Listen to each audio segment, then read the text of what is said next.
လေးကအဲ့ဒီလူရဲ့ရင်ဘက်မှာစိုက်နေတဲ့ရေခဲဆူချွန်ကြီးကိုလက်ကလေးနဲ့သွားထိလိုက်ရုံပဲရှိသေးတယ်သူ့ကိုယ်ထဲကနေပြင်းထန်တဲ့စွမ်းအားတွေပေါက်ကွဲထွက်လာတော့တာပဲအဲ့ဒီရှင်စောကကောင်းကင်နဲ့မြေကြီးကိုတောင်တုံခါသွားစေပြီးတက်ရှိတော်ဝါအားလုံးကိုအသက်ပေးစိုးရင်ရတဲ့အထိမှောက်မတ်တာဖြစ်သွားစေတာ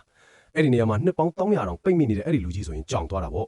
ဒီမင်းကလေးကဘသူမို့လို့လဲငါကိုယ်တိုင်တောင်လက်မတဆက်စာရွရနီးမျိုးစုံနဲ့ကြိုးစားခဲ့တာမရခဲ့တဲ့ဒီရေခဲဖူးချွန်ကြီးကိုသူကဘလို့လုပ်ပြီးနိုးထလာအောင်လုပ်မှရတာလဲဆိုပြီးအံ့ဩနေတာတကယ်တော့ तू မသိတာကဒီကောင်မလေးဟာနန်မြင်းမမွန်တီးတွားခူးခူးရင်းနဲ့မတော်တဆစီးဝိုင်းတစ်ခုကိုထိမိပြီးဒီနန်းနဲလာတဲ့နေမြေတွေကိုပြုတ်ကျလာတာလीဟိုလူကြီးကလည်းဒီနေရာကနေလွတ်ချင်စောနဲ့ကောင်မလေးကိုငါကနန်မြင်းတစ်ပါးပါမတော်တဆဒီထဲကျလာတာမို့လို့ဒီစူးချွန်ကြီးကိုဆွဲနှုတ်ပေးပါအောင်ဆိုပြီးလိန်ညာပြီးအကူအညီတောင်းတာပေါ့ကောင်မလေးကလည်းရိုးအားဆိုတော့ယုံထွားပြီးဆွဲနှုတ်ပေးဖို့လုပ်တာပေါ့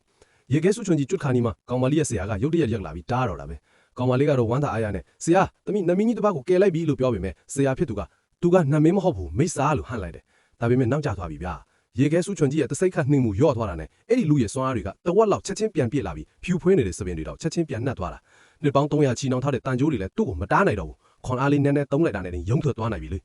အဲ့ဒီအချိန်မှာကောင်မလေးကသူ့အမားသူတိသွားပြီးချောင်းမြောင်းတိုက်ခိုက်ဖို့ကြိုးစားသေးတယ်ဒါပေမဲ့ထူးဆန်းတာကသူတို့ညအောင်လုံးရဲ့နှစ်ဖောင်းပေါ်ကအမှတ်ကားတွေကရုတ်တရက်လင်းထိန်လာပြီးကောင်မလေးဟာဟိုလူကြီးရဲ့ရင်ခွင်ထဲကိုအတင်းဆွဲခေါ်ခံလိုက်ရတာပဲ